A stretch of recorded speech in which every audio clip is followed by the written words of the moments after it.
नमस्कार दोस्तों, उम्मीद है आप लोग अच्छे से होंगे, आपकी सेहत अच्छी होगी। अगर आपने मेरे कुछ वीडियोस देखे हैं, अगर आपको पसंद आए हैं तो कृपया उन्हें लाइक कर दीजिएगा और इस चैनल को सब्सक्राइब ज़रूर कर दीजिएगा ताकि समय-समय पर आपके समक्ष नए-नए वीडियोस, नई-नई जानकारी समेत हेतु वीडियोस आपके समक्ष आते रहें। दोस्तों, आज हम आज एक जजमेंट लेकर आ रहे हैं। इस वीडियो के माध्यम से हम उस जजमेंट को डिस्कस करने जा रहे हैं। और उस जजमेंट को जानने के लिए कृपया एंड तक जरूर बने रहिए। ये आपके लिए काफ़ी लाभदायक होगी इस जजमेंट। तो देखिए, ये जजमेंट थोड़ी सी 2014 की जजमेंट है, सॉरी 2000, हाँ जी, डिसीजन 2014 के आसपास आया था ये। और इस जजमेंट में क्या था, सॉरी 15 मार्च 2013 की जजमेंट है।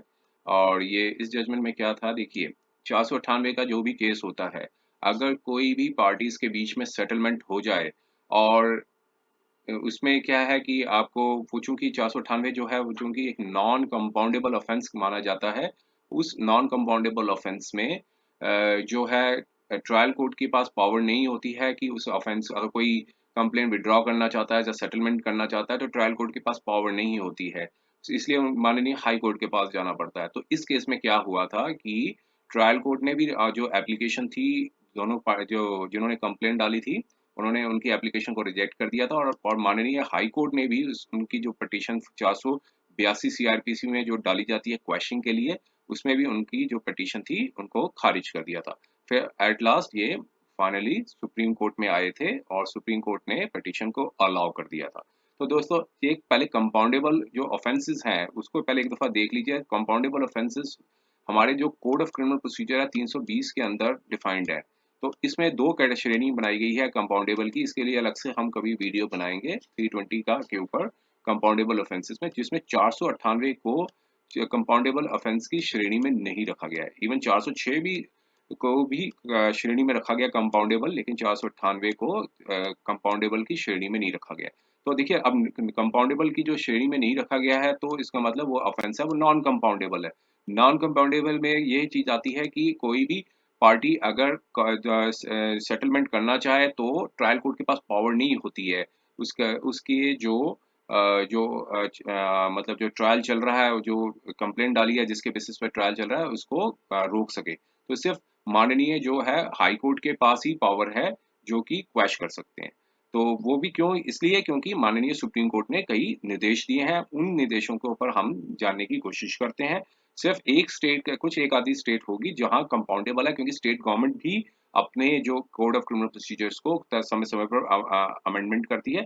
शायद आप आंध्र प्रदेश है, एक बार आप उसे कंफर्म कर लीजिएगा, शायद आंध्र प्रदेश में जो 498 है वो की कंपाउंडेबल है। इसलिए आप एक बार वेरीफाई कर लीजिएगा, मैंने उसके बारे में देखा नहीं है, लेकिन आप उसको क्लैरिफाई करने के लिए एक बार आंध्र प्रदेश की जो अमेंडमेंट्स है कोड ऑफ क्रिमिनल प्रोसीजर के ऊपर, उसको पे भी आप देख सकते हैं। तो ये केस जो हुआ था मध्य प्रदेश हाई कोर्ट के ऊपर हुआ था। तो पहले इसके डिटेल्स को देख लीजिए कि डिटेल्स क्रिमिनल अपील जो थी, जो कि 2013 में डाली गई थी, स्पेशल लीव पिटीशन जो फाइल की गई थी 6462 2012 के अंदर। तो मींस क्रिमिनल अपील जो निकल के आई थी स्पेशल लीव पिटीशन से, जो कि अलग से इसका नंबर बना है। जब सुप्रीम कोर्ट किसी स्पेशल लीव पिटीशन को लीव दे देती है तो वो क्रिमिनल अपील में कन्वर्ट हो जाती है। तो पहले एक बार देख लीजिए, ये जजमेंट है माननीय सुप्रीम कोर्ट की। इसमें क्या था, देखिए यही चीज पहले हम फैक्ट्स के ऊपर देखते हैं। पिटीशन जो थी वो अगेंस्ट थी हाई कोर्ट के ऑर्डर के ऊपर थी, जो कि 482 सीआरपीसी में जो पिटीशन डाली थी क्वेश्चन की। और जो क्वेश्चन जो डिस्कस किया है कि इंस्टेंट की इनहर्ट पावर्स, हाई कोर्ट की क्या इनहर्ट पावर्स हैं 482 सीआरपीसी के अंदर, question of the criminal proceedings, जो कि नॉन कंपाउंडेबल ऑफेंसेस है। जैसे हमने देख रखा है कि ये जो ऑफेंसेस की जो लिस्ट है ये सिर्फ कंपाउंडेबल लिस्ट है, लेकिन अब जो नॉन कंपाउंडेबल ऑफेंसेस है, जो मतलब विड्रॉ नहीं किए जा सकते, जो ट्रायल कोर्ट जिसे रोक नहीं सकता, तो हाई कोर्ट की क्या पावर्स हैं 482 के अंदर, जो कि ऑफेंसेस है नॉन कंपाउंडेबल है, उसको क्या क्वैश करने की क्या उनकी पावर्स हैं, उसके ऊपर इन्होंने डिस्कस किया इस जजमेंट के माध्यम से। तो यहाँ पर आप देखिए अपील के ऊपर डिटेल्स होता है। अपील जो हुई थी, स्पेशल लीव पिटीशन की जो अपील हुई थी, हाई कोर्ट का जो ऑर्डर था 4/7/2012 का, जिसमें मध्य प्रदेश हाई कोर्ट ने पिटीशन थी पिटिशनर की डिसमिस कर दी थी 482 सीआरपीसी के अंदर, जिन्होंने जो कि Indore judicial magistrate class 1 Indore में पेंडिंग थी। और जो मैं अभी इससे थोड़ा डिटेल्स बताया उन्होंने कि अपीलेंट नंबर 1 जो थे और रिस्पोंडेंट वाइफ के जो शादी हुई थी 2002 में हुई थी और रिसाइड्स कर रहे थे कुछ टाइम के लिए किसी एक डिस्ट्रिक्ट में मध्य प्रदेश में। 5/3/2003 में एक एफआईआर फाइल हुई थी, जो पुलिस स्टेशन जो है बैतूल पुलिस स्टेशन है वहां फाइल हुई थी अंडर प्रोविजंस 498, 406 और 34 के अंदर, फिर जो कि वाइफ ने डाली थी अगेंस्ट दी हस्बैंड के ऊपर। अब फिर आगे बताया कि केस जो था वो रजिस्टर्ड हुआ, फिर जो कि 498, 406 और 3 और 4 डाउरी प्रोहिबिशन एक्ट के ऊपर। फिर आगे देखिए आगे क्या बताते हैं फैक्ट्स के ऊपर कि पेंडेंसी जब हुई क्रिमिनल प्रोसीडिंग्स की, जो केस था वो पेंडिंग था 2012 में, तो पार्टीज के बीच में सेटलमेंट हो गया, फ्रेंड्स वेलविशर्स जो भी थे बीच में आए और उन्होंने म्यूचुअल सेटलमेंट कर दिया। फिर उसके बाद क्या हुआ, 3/4/2012 को, नहीं 3 अप्रैल 2012 को एक कॉम्प्रोमाइज और सेटलमेंट एप्लीकेशन फाइल की, जहां केस ट्रायल केस चल रहा था जो कि इंदौर में चल रहा था। तो रिस्पोंडेंट वाइफ जो वाइफ थी उन्होंने भी एक एफिडेविट फाइल किया कि हम जो है परस्यू नहीं करना चाहते हैं क्रिमिनल प्रोसीडिंग्स को, लेकिन ट्रायल कोर्ट ने 3/4/2012 को ही एप्लीकेशन को रिजेक्ट कर दिया। तो जो 3 सेटलमेंट सेम डेट ही उस एप्लीकेशन को रिजेक्ट कर दिया। फिर अब देखिए आगे क्या हुआ, उस ऑर्डर के ऊपर इन्होंने अपीलेंट ने एक एप्लीकेशन फाइल की हाई कोर्ट में। उसने कहा कि 482 सीआरपीसी में फाइल की कि क्रिमिनल प्रोसीडिंग्स जो है पेंडिंग पड़ी हैं जो ट्रायल जुडिशियल मजिस्ट्रेट कोर्ट में, उसे क्वैश कर दिया जाए। लेकिन हाई कोर्ट ने 4 जुलाई 2012 को 4 जुलाई 2012 को उनकी जो पिटीशन थी वो भी डिसमिस कर दी। अब कहा कि किस ग्राउंड पे डिसमिस की कि हमारे पास कोई पावर नहीं है क्रिमिनल प्रोसीडिंग्स को क्वैश करने की, जो कि 498, 406 में डाली गई है, क्योंकि बोथ ऑफेंसेस जो है कि नॉन कंपाउंडेबल है। यहाँ बताया कि नॉन कंपाउंडेबल की श्रेणी में आते हैं क्योंकि 498 का नाम नहीं है। इवन अडल्ट्री जो थी पहले वो भी अब कंपाउंडेबल में डाल दी गई थी।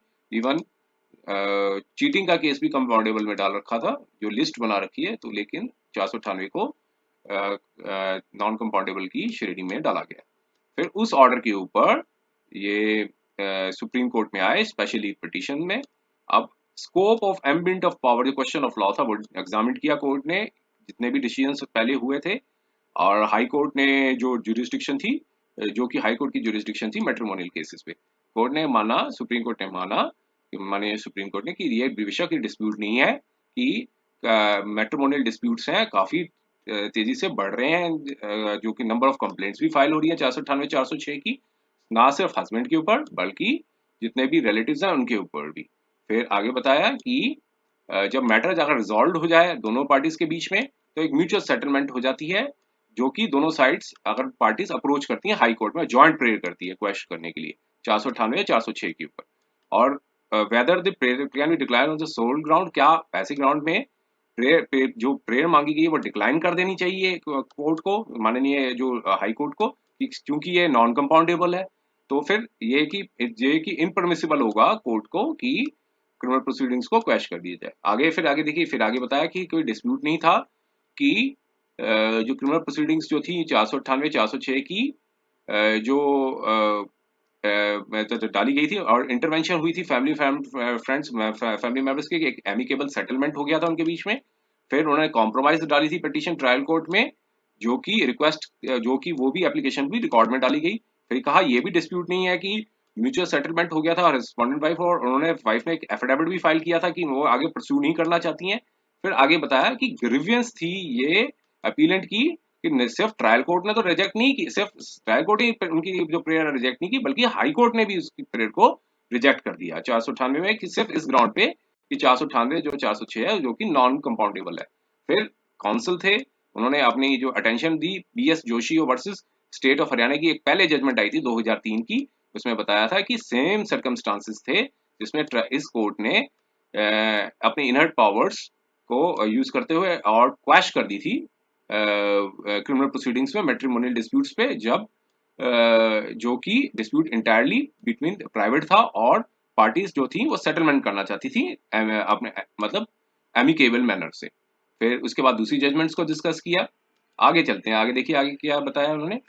कोर्ट ने आगे बताया कि पहले जैसे बता रखा है कि ये कोई डिस्प्यूट नहीं है कि ऑफेंस जो है 498, 406 का, अगर उसके बीच में म्यूचुअल सेटलमेंट हो जाती है और एफिडेविट सपोर्ट कर लिया गया है अपीलेंट्स ने, तो ट्रायल कोर्ट की जो और हाई कोर्ट की जो पिटीशन जो पोजीशन थी वो 482 के अंदर डाली गई थी, जो कि 482 में डाली गई थी।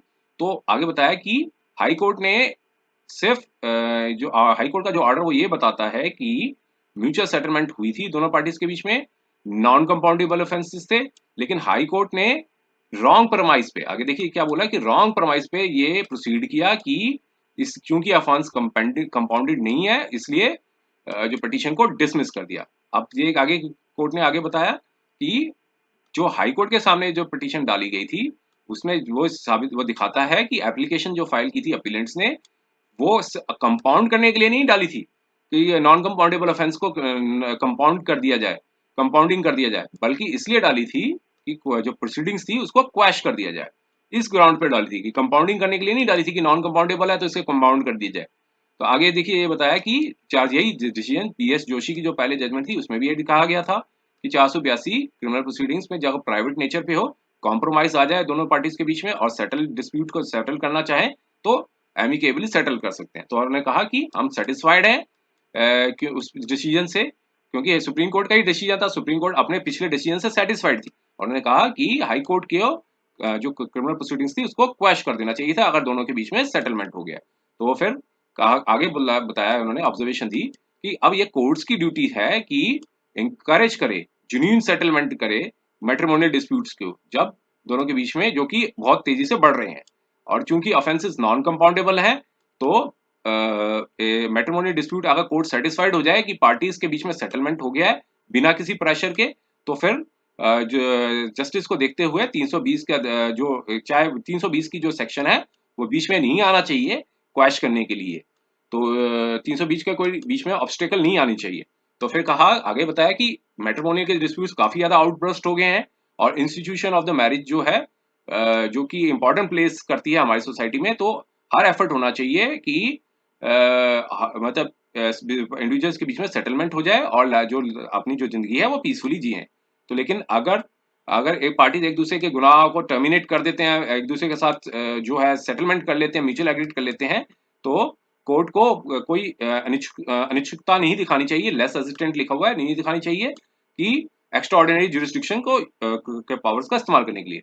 तो ये कहा गया है कि पावर्स अंडर 482 के अंदर जो है बेशक रेयरली केस में यूज करनी चाहिए, लेकिन साथ में पूरा इंस्पेक्ट करके, सर्कमस्पेक्शन करके करना चाहिए कि अगर कोर्ट कन्विंस हो कि जो भी मटेरियल्स रिकॉर्ड में डाले गए हों और अलाउ कर दे प्रोसीडिंग्स को टू कंटिन्यू, जो फर्दर प्रोसीडिंग्स कंटिन्यू करना एक abuse process of the court होगा और सिक्योर ऑफ द जस्टिस जो तभी हो पाएगा जब प्रोसीडिंग्स को क्वैश कर दिया जाए।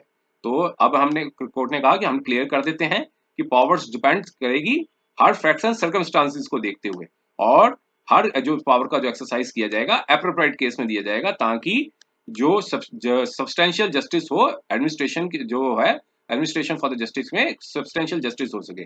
तो कोर्ट को देखना होगा, कोर्ट की ड्यूटी है इंकरेज करे सेटलमेंट, मतलब जेन्युइन सेटलमेंट्स हो सके पार्टीज में, और 482 का इस्तेमाल करते हुए उसके प्रोसीडिंग्स को क्वैश करे अगर सेटलमेंट होती है तो। और आर्टिकल 142 जो है जो कि सुप्रीम कोर्ट के पावर है जिससे जो है वो सेटलमेंट पे आ सके।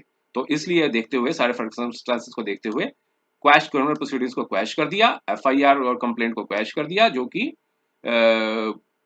मतलब एक्सरसाइज ऑफ इनेट पावर कैन। अब देखिए आगे बताया कि हाई कोर्ट के ऊपर कमेंट किया कि अगर अपनी हाई कोर्ट अगर इनर्ट पावर्स का यूज करती तो अपनी प्रोसीडिंग्स को जो क्रिमिनल प्रोसीडिंग्स थी FIR और क्रिमिनल केसेस की उसको क्वैश कर देती, और 320 जो बीच में आ रहा था उसकी जो पावर्स को लिमिट नहीं कर सकता है 482 की जो पावर्स जो है हाई कोर्ट को दी गई है।